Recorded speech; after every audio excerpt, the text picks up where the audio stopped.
Ladies and gentlemen, boys and girls, and everybody else in between, my name's Ashton Gene Lewis, and we're back here for not the Broke Boy Sports Podcast, but I'm not going to lie, I'm probably going to rope this into today's episode. If you're watching on Friday, February 11th, the day before 2 days before the high holiday that is the Super Bowl, this is another piece of our exit interview series where we talk to journalists and, working on players. For the Tennessee Titans, I'm trying to get Ola on the show, but we are talking to media members who cover NFL teams all across the league. We have 5 of the 32 down, and we're about to add number 6 to the list here, if you've been paying attention.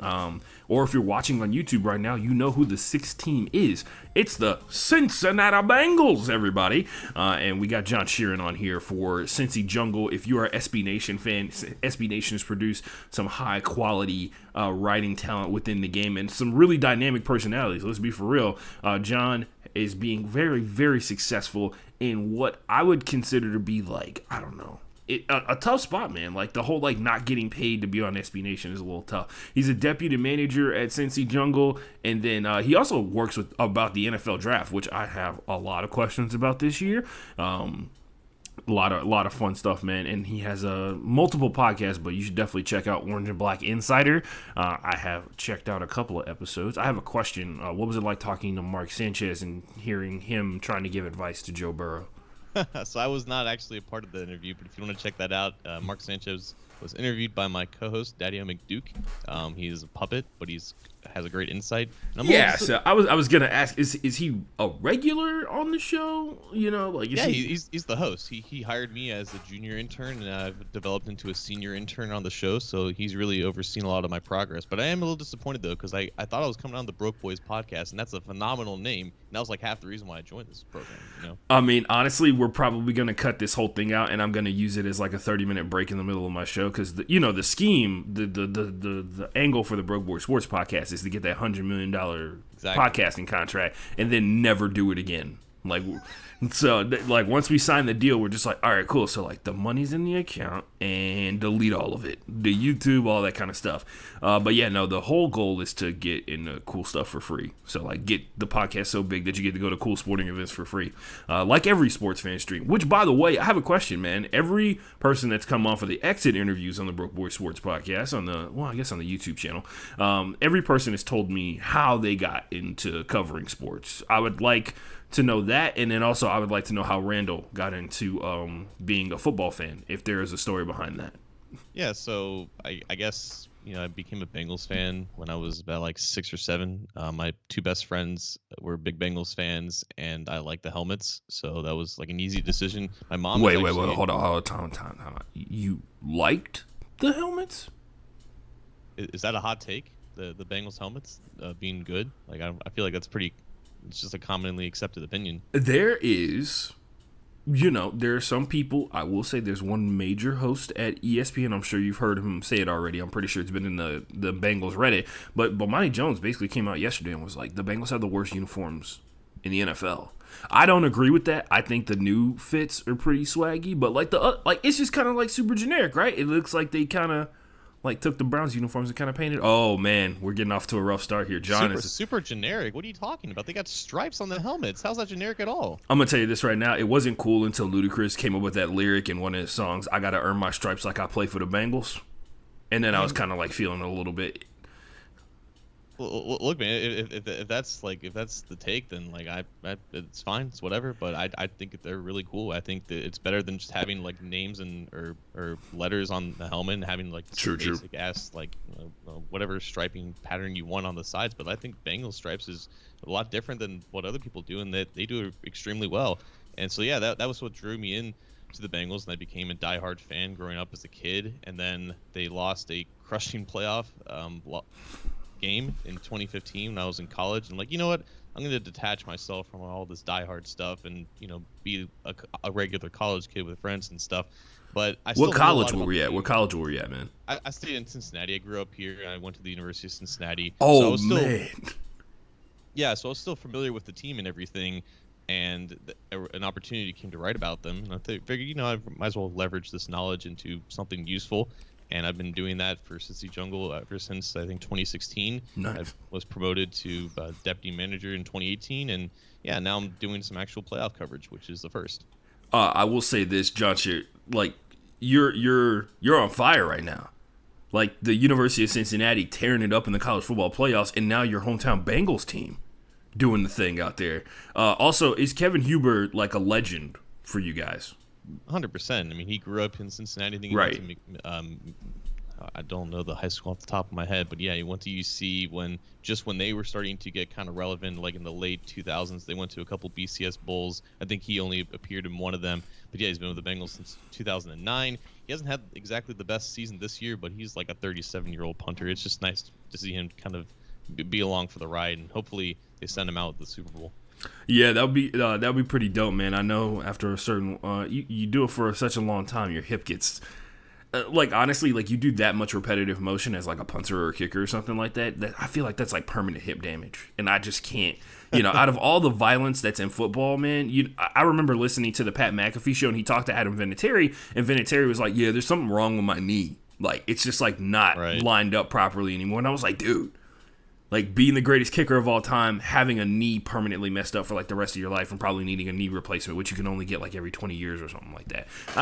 Maybe, who knows? I wouldn't trade it, but yeah, man. No, it's always dope to hear how people got into covering sports in general, because at the heart of it all, 99% of people who cover sports started off as fans. So I always enjoy hearing those stories. That's dope. You went to Cincinnati. You're having one hell of a year, man. Like this is when it rains, it pours, man. Like I guess that's just what it is. Like we've been starved so long in this town for anything. You gotta remember, it's not just the Bengals that were without a playoff win. Like the Reds hadn't won a playoff series since '95. The Bearcats haven't won like a significant bowl game, I think, ever. They've been to some, but they haven't won it. So like it's been a long time since this city has experienced any significant postseason success, and the Super Bowl would just be an incredible feat for sure. Man, as a Texans fan, the Texans played a bunch of playoff games versus the Bengals, and it was definitely a consistent battle when it would go back and forth. But I just love seeing, for whatever my opinions about certain teams and stuff like that, I just love seeing sports fans finally get there. Like the Cubs breaking the streak and all that kind of stuff like that. So it's pretty dope. I have a couple of questions. One of them centered around a lot of the stories that have been going around. If you've been paying attention to the Bengals for a while, not just hopping on to like the whole Joe Burr situation, but I have questions about the frugalness of the Bengals is the way to phrase it. Can you tell, like, as a person who covers the team, can you tell that they're frugal, or is it just like, do you feel like that's overblown? So I guess it transcends just spending on players. Like the thing about Mike Brown, the owner, is that he's not rich outside of football. Like Stan Kroenke, for example, like the Rams, he's like he's a mogul, or however you pronounce that word, and he's a billionaire. Like Mike Brown makes all of his money out of football, so they have run the organization for the past 30 years kind of like a small business, where they're very careful with their money, if you will, and they don't invest a ton in things that they don't deem necessary. And of course, compared to 31 other extremely rich owners, I guess maybe not all of them are significantly more richer than Mike Brown, but compared to his peers, yes, he has earned that reputation as being frugal and cheap. And I think just in the past couple of years, there's been a greater influence regarding his granddaughter, Elizabeth Blackburn, who's done more to engage the community and bring in some more modern areas or ways to engage the fans, and basically up the standards in terms of not just adding to the roster, but just making the organization seem like they're more in line with like a first-class organization, just with amenities and all that kind of stuff. So I think with Mike now, it's just the fact that they don't have an indoor practice facility, and like they are the northernmost team to not have that, and there's some issues with that, but there's probably not really an excuse if you're an NFL team you don't have that type of facility in case your players have to practice in ice, which the Bengals had to do that last week, and they had to use University of Cincinnati's indoor facility. But yeah, like he's earned that reputation to an extent, but also at the same time, like it's not like they haven't spent money on players, they just don't really want to give them a ton of guaranteed money because they want those players to earn that. And there's a bunch of other things that I don't truly still to this day understand about how the way those contracts are structured and whatnot. But I definitely get that Mike has earned that reputation. But now he's got a team that spent a ton in free agency, and well, look where they are. So the natural evolution has paid off for them. I would like to point out, shout out Elizabeth Blackburn for delivering this Super Bowl, regardless of what happens. It sounds like a lot of her influences has pushed the team forward, and you always got to give credit to the person that ushers in the new era because, the Browns and their influence on football, not even just the NFL, but football as a whole, cannot be understated. Like guys, if you don't know your football history, go look up Paul Brown and how he changed the business and the way that football is played as a sport. It's actually pretty insane. Well, in regards to that, just real quick, I don't think that, because you're referring to Paul Brown, yeah. I don't think Paul operated that much differently than his son. His son definitely learned everything that he knew about running a team than Paul, and Paul is considered one of the icons of football history. So unfortunately, when Paul died, Mike took over, and it's been 30 years of futility. But I don't think that the way that Paul ran everything is different than Mike. It's just that Mike never had the success to back up what he did. So the narrative and the perception is obviously a lot more negative. I would also like to point out there's another team that is very similar in terms of how the Bengals ownership is, in terms of they are a football business. Their primary business is their football team. It's a small basketball team called the LA Lakers. So, they're the exact same. They are a basketball family. I just like to point that out. So it's not unheard of. And then on top of that, the tactics they use are very similar. I would also like to move on and ask a couple of questions. One, I am a big proponent of defense. My favorite position in all of football is linebacker, and my favorite linebacker is, of course, the legend himself, the living legend himself, Bobby Wagner. Why won't people give the Bengals defense credit, man? Why won't people respect Mike Hilton, Eli Apple, Sam Hubbard, Ojulari? Why won't they?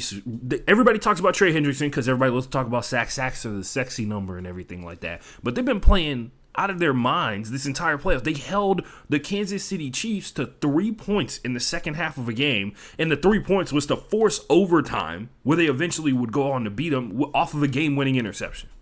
Here's the thing, man. The Chiefs have been on prime time I don't know how many times this year. Everyone knows Patrick Mahomes. Everyone knows Tyreek Hill and Travis Kelce. They see that offense put up just 3 points. Not once, twice in a month in the second half against the Bengals. The natural reaction to that is, oh, I know the Chiefs. They should do better than this. They choked. No one has seen the Bengals play. They were on one primetime game this season. It was against the Jaguars in Week 4, and they barely won that game. So everyone knows Joe Burrow, Jamar Chase. They're on fantasy teams. They're selling jerseys. They're in commercials and all that. No one knows anyone on this defense, and that's not to knock. That's not to knock them. It's just that no one watches them play, and they don't have the star power that for example, the Rams have with Aaron Donald, Jalen Ramsey, Von Miller, Trey Hendrickson, DJ Reader, Jesse Bates, Chidobe Awuzie, Mike Hilton. All very solid players make up a defense that doesn't necessarily have a liability. They don't have a weak spot. For years, your favorite position's linebacker. For years, the Bengals have not had good linebackers. They had linebackers that look like they're running in mud. And Vontaze Burfict was very, very good. Sure, he was the one exception, but then obviously he didn't last in the league long because he's playing like it was 1990. Now they have guys who can actually move and can actually play in space. And shout out Jermaine Pratt. Exactly, Jermaine Pratt, Logan Wilson, guys who can actually perform in zone coverage. So they don't have necessarily a bad player. If the one bad player is Eli Apple because of the stigma attached to him, that's fair. But he's been nothing but a serviceable, solid quarterback this year. So they don't have guys that everyone knows. So if they perform well, the natural thing to say is that, oh, the offense choked. No, they are a defense that is extremely cohesive, and they have a defensive coordinator in Lou Anarumo that every week adapts his defense to what the offense wants to do. And you see that unfold in the game where maybe they start off a little bit slow, but then they adjust and adapt to what the opposing offense is trying to do, and they snuff them out because they don't have any weak spots. And this is another thing to point out here too, John. You talk about the situation defensively has been ridiculously over the top, impressive throughout the course of the season. There's been very few times where they've kind of fallen off. One thing I will point out about the Eli Apple situation, and I've said it on the main podcast and everything, it's got to make people sick to their goddamn stomachs that 100%. the one year that he's talking the most shit is probably his best year as a corner in the NFL. And I'm like, well, that's probably why he's talking shit, guys. That's usually what the situation is. Also, if you're a person the comebacks where people are like, oh, Eli Apple's mom has sex. I just want to point out you sound whack as fuck. Other stuff to talk about here, man. I really wanted to know, and of course, this is like from a diehard fan perspective. A lot of people think that this team was built in the last 2 years, and it's clearly not. Like, there are people who are on this roster from who were drafted in the year 2010, and no project. There has never been a team that's won the Super Bowl that's been built in 2 years. Even the Tampa Bay Buccaneers, who won the Super Bowl last year, had draft picks from 2010 that started in the Super Bowl. Carlton Davis, in case you were wondering. But I have to ask, man, for the Bengals, what is like that person or that unit that has been like the long haul project in terms of like trying to build it up that didn't really get its chance to shine until like the whole offense showed up with like Jamar Chase and Joe Burrow and everything like that? Like, what is it? Something on special teams? Is it the corner position, linebacker position? What, like, and when I say long haul, I mean it could be like 5 years back or something like that. What position did you feel like, or person has kind of been waiting all this time to really fully emerge into the ultimate form of their game of football? I'm trying to think. I know what you're saying, but in all honesty, like, this team kind of has been built in the last couple of years. I'm trying to think of like players who have been here the longest, and you have the long snapper and punter. They've been here since the 2000s. Yeah. You've got, I guess, CJ Uzama, the tight end. He's been here since 2015. Trey Hopkins, the center, has been here since 2014. Tyler Boyd, Joe Mixon, 2016, 2017, respectfully. Jesse Bates and Sam Hubbard, 2018.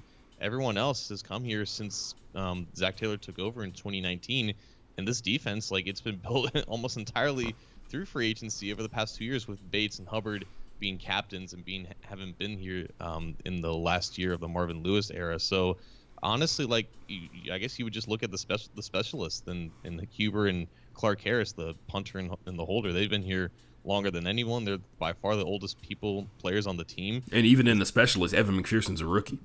Even him, he's a rookie. So, like, this is the first team in NFL history to win 6 games in a 2-year span, and then in the third year go to the Super Bowl. It's never been done before, but right. It's precisely because they have a young quarterback that they drafted 2 years ago. They have an offense tailored around him that they've built in the last 2 years, and they have a defense that was basically completely built from scratch in just a 3-year span. You look at the defense that was out there in Lou Anarumo's first year in 2019. Well, it's only Jesse Bates as the last remaining starter. Like, Sam Hubbard wasn't even a starter that season. Like, everyone else is gone. Like, Jermaine Pratt was a backup. They have no cornerbacks left from that. Like, their receiving core, aside from Tyler Boyd, has been built from scratch. The offensive line, again, aside from Trey Hopkins, it's new. It's not necessarily better, but it's new. Right. So, yeah, like, this is a fairly new team.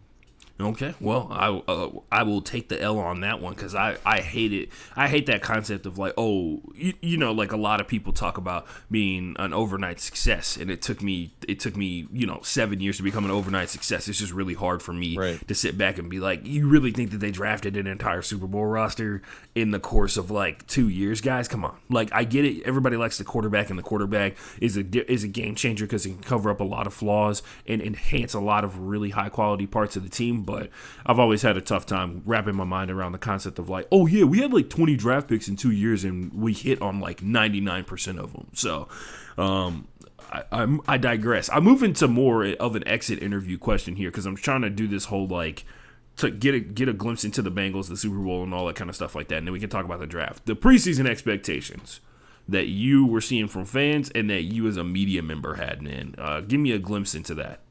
Probably the 7, 8, 9 win range, I would say.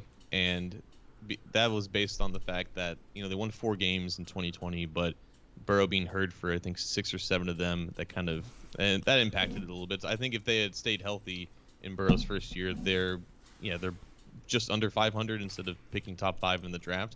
So going off of that, they made improvements on the roster, but unfortunately, as someone who's familiar with the Bengals, you just expect the injuries to pile up. That's just been a theme for this team for whatever reason, and this is the one year that's not happened. They have like at least 20 or 19 opening day starters that are going to be in the Super Bowl. So this year, I was expecting slight growth in that regard. Joe Burrow was going to be better. I didn't know the defense was going to be this good, because a lot of guys have just basically played to their absolute potential, Hendrickson and Wouzier including that. So I thought it was going to be an average defense at best, an improved Burrow, but still playing behind a not very good offensive line. I thought, 7, 8 wins in a very tightly contested division in the AFC North, I thought that was reasonable. But they've won 10 because they've stayed healthy. Other teams have collapsed, and again, everyone has maximized their potential. I would like to also, for Trey Hendrickson, in regards to him, one, shocking to find out that he's from Apopka, Florida, which, if you're not familiar with like football lore and all that kind of stuff like that, this is for not you, Sean. This is for everybody else out there watching this. Apopka is like the craziest NFL player per capita, and like in all of Florida, even within the space of Florida, it is absurd. But I really wanted to point out, like, Trey Hendrickson, PFF, like on their podcast at the end of last season, when they were talking about how he got all those sacks and he was like top 5 in the NFL when it came to sacks when the season was over with, they basically shat on him for like 15 minutes talking about how they were all hustle sacks, and they weren't like, they were like, he doesn't have any moves, like nothing that he does is like extremely special, like you see with Aaron Donald, like super refined and everything like that. And I was like, I mean, but like, is the quarterback on the ground at the end of the play?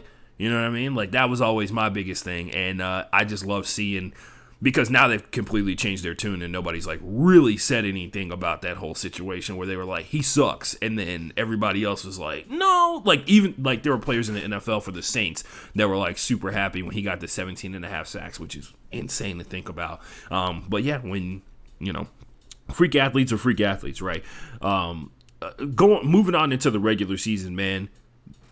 What was the best and the worst part of this season for the Bengals, since the Broke Boy Sports Podcast specializes in the best and the worst that sports has to offer every single week? It has been a roller coaster. They started 5-2 with maybe like the high of that being like the 41-17 victory over the Ravens. They were like a 7-point underdog. Right. Jamar Chase had 200 yards on Marlon Humphrey. And then immediately following that, they lost to Mike White and the Jets, and they got trounced by the Browns, who just traded Odell Beckham Jr. So, like, expectations were starting to come back down to earth. Maybe they're going to be a fringe 500 team. I will say the best moment for me was probably being the Chiefs and winning the AFC North. Just the fact that it's the Chiefs, and they out Mahomes in that sense. They outscored him, and they won in such a fashion where they didn't give the ball back to him, and they took so much time off the clock, and they won at the last second. That was probably the top moment. And I guess the bottom one, it had to be the Jets loss, because that is like the most inexcusable loss in this entire season, coming off of that high of the Ravens. Like, it was like there was no reason for Mike White to be that good. Obviously, they didn't have any tape on him, and maybe they didn't know quite what to expect, but like, they made some mistakes on offense too, and there's no reason why they should have lost that game. The important thing is he did it to another team. That's the most important thing to take away from that. It wasn't like a freaking, like, you can look back and you're like, well, Mike White went out there and played like 3 really good games. And it seemed like it was more of a him thing instead of the Bengals thing. So as we talk about them being in the Super Bowl, I guess it doesn't really matter. Shout out Mike White for unlocking the ultimate form of the Bengals. Who would have thought? But going back to the injury thing, man, like, you're talking about the preseason injuries. You got like a crazy fan conspiracy about that? Like, why the Bengals have injuries at like a higher rate than a lot of other teams in the NFL? Because, I mean, we just came off a season where like the number 1 seed in the AFC, the Tennessee Titans, played the most players ever on a single roster in NFL history with almost 100. And I think they had like 91 or something like that. And they had the second most players on IR ever. The Chargers are notorious for being at the top of the leaderboard when it comes to players on IR at the end of the season. You got like some kind of wild conspiracy theory? Is it the Skyline Chili? Is it the cold? You think it's the cold? No, I don't think it's the cold, and it's definitely not the Skyline Chili. I've eaten Skyline Chili for 25 years. I've never broken a bone, so that kind of puts that theory to bed. I don't know why some franchises are snake bitten. I don't know why the Chargers are just cursed in that sense. I never knew why the Bengals always dealt with these injuries, specifically to like their first round picks. And by the way, Coach Mike Vrabel definitely deserved Coach of the Year for going through 90 players and still getting the number 1 seed with Ryan Tannehill as his quarterback. So that was I sent some slander for Tanny right there. It's not very good. 3 interceptions in the home playoff loss. Get the hell out of here. I would just also like to point out Ryan Tannehill used to play wide receiver. I'm legally obligated to do that every single time I mention his name. Just like every time we talk about Ryan Fitzpatrick, we have to be like, he went to Harvard, He's a smart guy because he went to Harvard.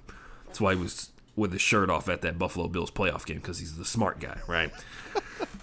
No, but I don't know why they've suffered all these injuries, but I think they've done a good job this year of performing maintenance on some of these guys and giving them some time off during the week in practice. Like DJ Reader, former Texan, he like barely practiced on Wednesdays this year. And I miss him so much. Limit his they try to limit his workload a little bit, and that's allowed him to continue playing at a high level as the season has gone on. So I think they've done a better job of giving guys breaks when they needed, making sure they're not overworking them. But honestly, man, injuries just seem like just a crapshoot. Like either you suffer them or you don't, and sometimes when it rains, it pours.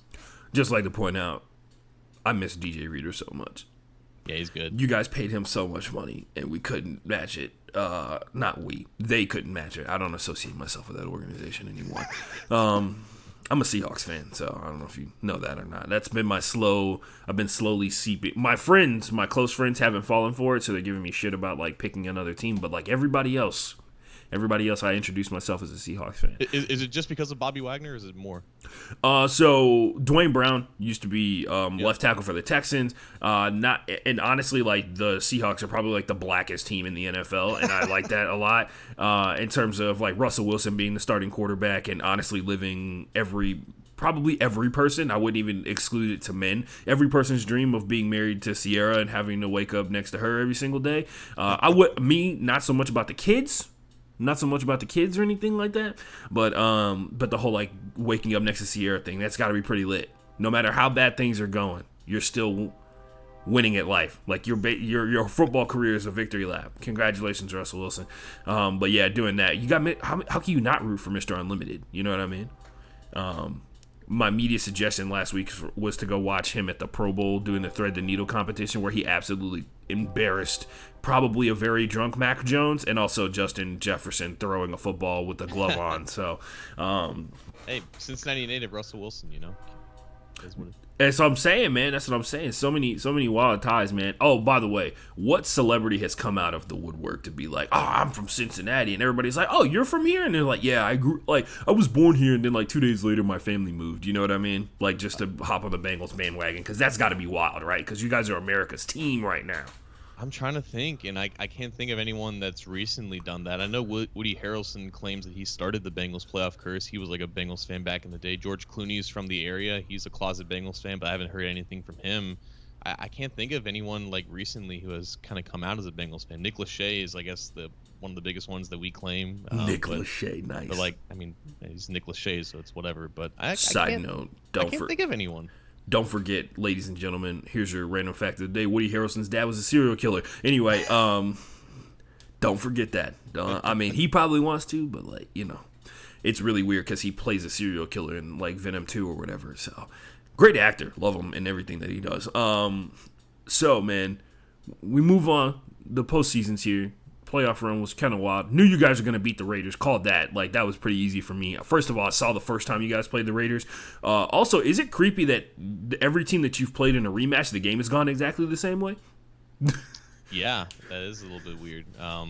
What was a trend in the Andy Dalton era was that anytime that Andy Dalton would play a team that he's already played with in the first year, the other team would get the best of him because they just understood his tendencies. It's the exact opposite way with Joe Burrow. The first time that Joe Burrow plays a new team, it'll still be good, but, like, they'll, you know, catch him by surprise here and there. And then the second time that Burrow plays that team, he'll just catch up on what he learned, and he'll be played better for it. So it wasn't a surprise to see him, you know, play well in his first playoff game against the Raiders, and then them beating the Chiefs again. Like, that's something that you wouldn't expect in Andy Dalton. You would expect him to catch a team by surprise, and then the team to just pick up on him like that. So yeah, that makes sense though.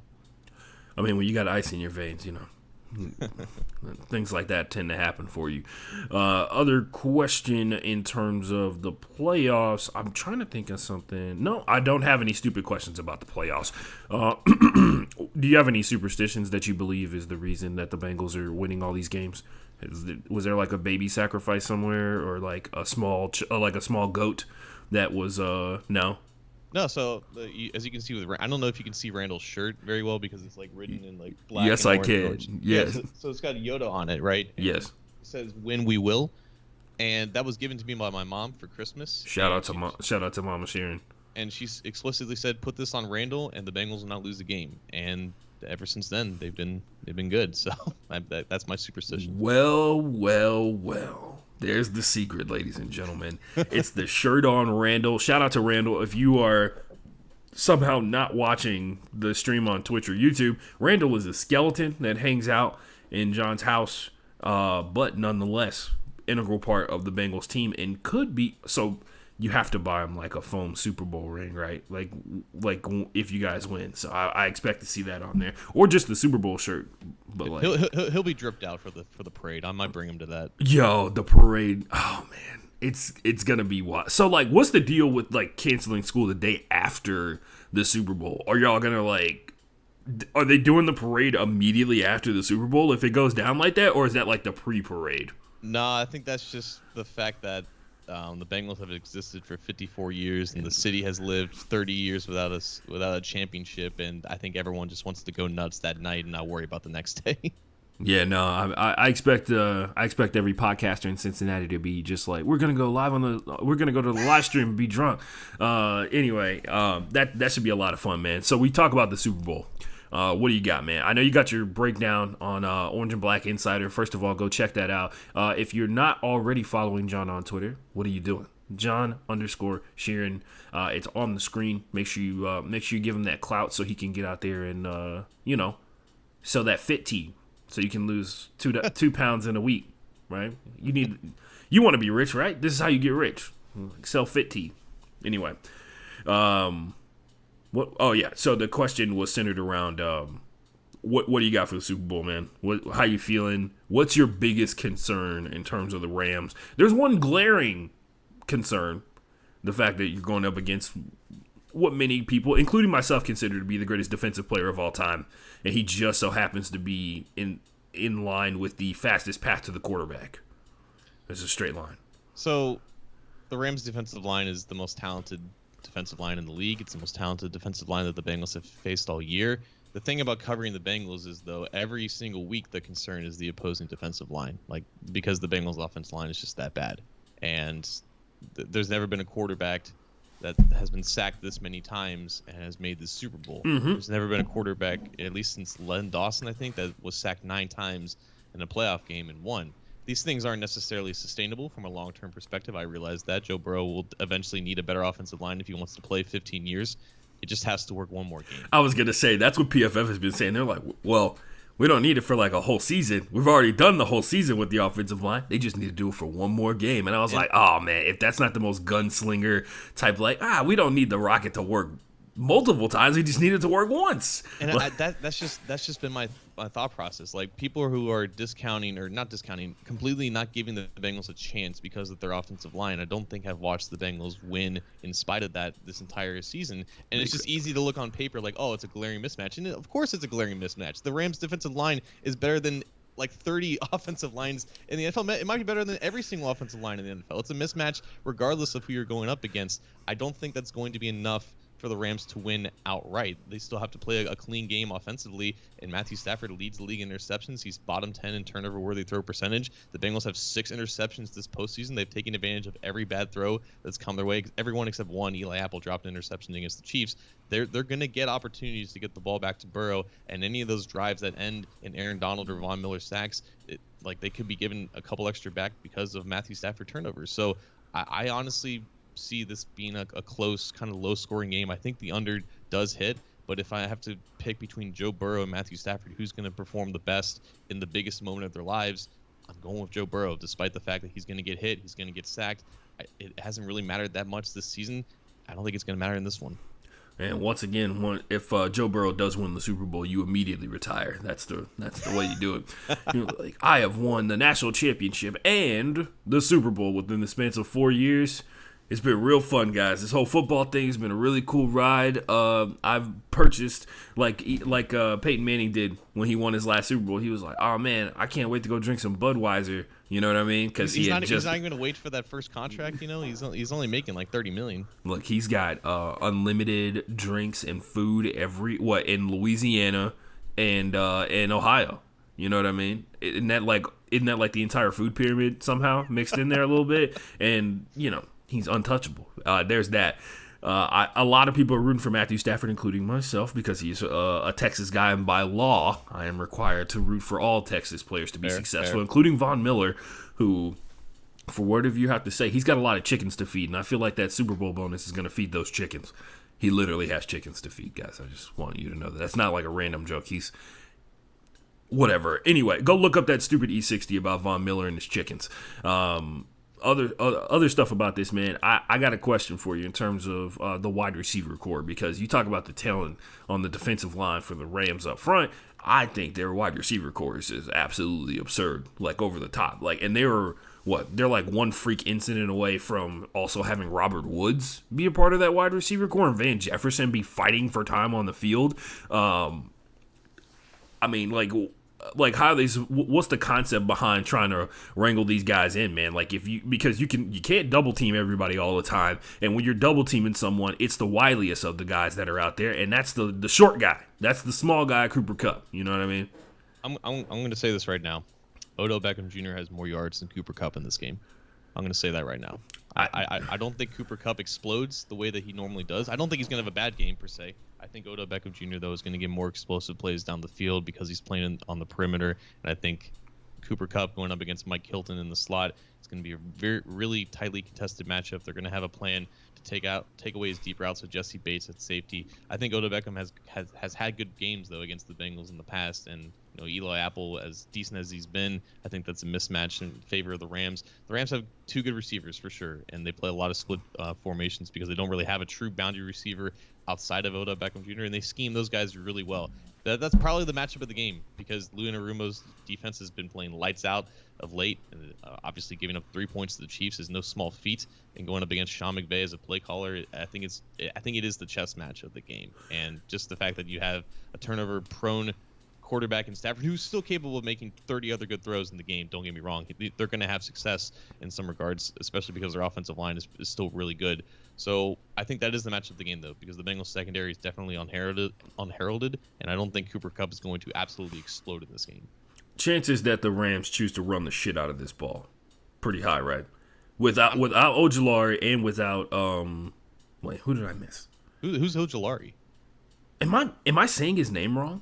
He got hurt in the Raiders game. Ogunjobi. Why did I say Ojulari is another player? I just don't know what team. He's a rookie for the Giants, I think. God damn it. You're right. Yeah. Ogunjobi. Sorry about that. But yeah, Ogunjobi going down was huge. He's like one of the better run defenders. I know DJ Reader's a big part of that too, but that's been like the really weird thing that's been happening throughout the playoffs, right? Like you guys have been losing defensive tackles and like pass rushers up front. But yeah, like they're going to try it, right? Like, they're going to try and run the shit out of the ball with Cam Akers and Sony Michel, right? Yeah, maybe. Like, apparently they just haven't been really good running the ball for whatever reason. And the Bengals' run defense is a little bit suspect. They gave up some chunk plays to the Chiefs, even though they didn't really try to run it as much. DJ Reader and BJ Hill, though, like, those are two good run-stuffing defensive tackles. Sam Hubbard is arguably the best edge-setting defensive end. Trey Hendrickson is kind of a liability in that regard, but, as long as you have three decent defensive linemen there, two good linebackers who can plug gaps in Pratt and Wilson, I think they'll be equipped to match the Rams' rushing attack, which, again, has been not as good as you would expect it based off of that scheme. Yeah, man. One thing about Sam Hubbard, he's too damn big. I don't know how to explain it or whatever. He's just, I know DeForest Buckner's like fucking huge. He's like 6'8" or whatever. But like, there's something when you look at Sam Hubbard, you're just like, you are not supposed to be that large. But here we are. But yeah, that's what you're looking for in the Bengals game. You're thinking low scoring. Probably you're thinking low scoring. You're banking on turnovers, which is understandable for sure. I feel like Matthew Stafford's played a little bit better than he did towards the end of the regular season in the playoffs, But we'll see. I'm excited, man, because there's a lot of there's some of like this. The best part about this is there's people who are like top 10 at their position on multiple spots on both sides of these teams, and that doesn't necessarily happen all the time when we're playing in the Super Bowl. So I'm pumped, man. But we move on to things that are going to happen regardless of what happens in the Super Bowl, man. I got a couple of questions about the draft. What do you feel is the defining position for this draft? I know everybody, as time has gone on, Evan Neal has been skyrocketing up people's draft boards, right? A lot of people thinking top 3, number 1 overall. The quarterbacks, everybody says that there are no first-round quarterbacks. I saw somebody tweet out that all the quarterbacks are QB3, and like they were like literally every quarterback in this draft is a QB3, and I'm like, is that going to stop a team from reaching? It never has in the history of the NFL stopped a team from reaching. But yeah, what do you think is the defining position for the NFL draft, man? Do you want me to bullshit or do you want me to try to give an answer? I want the honesty, man. We're here. Look, I need the honesty. You've already dropped the hot take. You think that Odell Beckham Jr. is going to get more yards than Cooper Kupp in the Super Bowl. We've already talked about how you believe that the Bengals have some of the best uniforms in the game. I need the honesty, man. I feel like we've been here for a while, man. I want to hear what's on your heart. What's on my heart is that I know maybe 5 players in this draft. Nice. Because everything, like this time last year, it was in the middle of Jamar Chase or Penei Sewell, learning everything that draft was, because the Bengals are out of the playoff race by like October. The Bengals are in the Super Bowl. I do not care at all about this draft right now. Love it. I love it. Sauce Gardner is the best player in the draft because he's from Cincinnati and is a cornerback. I don't love this quarterback class. I think Desmond Ritter's okay out of Cincinnati. Malik Willis is fun. Other than that, I don't trust any of these quarterbacks, but like you said, there are probably going to be a couple that go in the first round because that's typically what happens. And yeah, I hope there's some decent offensive tackles because the Bengals need one. But you'll be if things go according to your plan, John, you'll be picking 32nd in all these rounds, man. So you don't know what to do there. Never picked there before. It's like, wow, what do you mean we have 3 hours before they ask us what player we want? Yeah, man, what's that been like, having to do all these damn interviews, including mine, which, by the way, appreciate you coming on the show, man. I really do. I know you're busy. I saw multiple people have you on throughout the course of the season, but I can't imagine how many interviews you've had to do in the past week and something. It's been amazing, dude. I've been on the radio in like Alabama, Kansas, Kentucky, Wisconsin, Carolina. I have one of those maps where like you put a pin in every state that you visit. I've basically put a pin everywhere that my voice has been heard. And no, it's the greatest kind of busy. People talk to me, like my friends and family talk to me about the Bengals because it's something to talk about. Now it's topical. Now it's relevant. And now I can utilize 25 years of knowledge to good use and try to inform and educate other people about it. So it's been a blast, and these 2 weeks have been amazing, and I'm kind of sad that it's coming to an end, but I'm also ready for kickoff. Yeah, so me too, man. I try and tune out the first Super Week and then pay attention really hard the second one, because one, I watch enough football during the regular season that the stories that they're talking about in the first Super Week do not matter to me, because it's stuff I've already contemplated like a billion times over. Like a lot of people were like, oh, I didn't watch the Bengals this season. I was like, I've literally watched every Bengals game this year. Like, I've watched every single game I've watched every single team's games this year in some capacity or another. And most of the time, if you got a pretty decent team, I watch the entirety of the game with all the commercials and all that shit on replay and stuff like that. So, but the technical stuff, man. What's the deal? Like, what are we doing for the Super Bowl? Are you, first of all, you having to write the Super Bowl? Are you having to write the story? Yeah, I'm going to be writing something that's going to be posted immediately. Hopefully it's a positive one, so I got to be within Wi-Fi range. I'll probably be either with family or friends. I want to be around Bengals fans for this. Yeah, no, man. It just sucks that you got to write the story, because that means you have to stay sober for if they win. I'm not going to stay 100% sober. I'll tell you that right now. Okay. No, I just needed to know if you got the unlucky draw of getting the story or whatever, because then you have to stay inside while everybody's burning down the rest of the city. So there's that. But yeah, man, I appreciate you coming on the show and giving your insight. You got anything that you want people to find you on, man? You know what I mean? Like, I know you got the YouTube account. I know you got multiple platforms. Which ones do you want people to come and seek you out on? Well, first and foremost, I will be burning the city down if that's the case. The post immediately goes up right as the game ends, so I have plenty of time to get with everyone and go completely dummy. Do not worry about that for a second. But you can find me on Twitter, like you said, John_Sheeran, CincyJungle.com. All your news, opinions, analysis about the Bengals, the Orange and Black Insider Bengals podcast. You can find that anywhere you get your podcasts, and also D&H Sports on YouTube, with Daddy-O and the puppets. So yeah, all those different platforms. Check it out. Watch John as he seeks to continue his internship and take it to that next level. Appreciate you coming on the show, man. Thank you, Ashton. No doubt.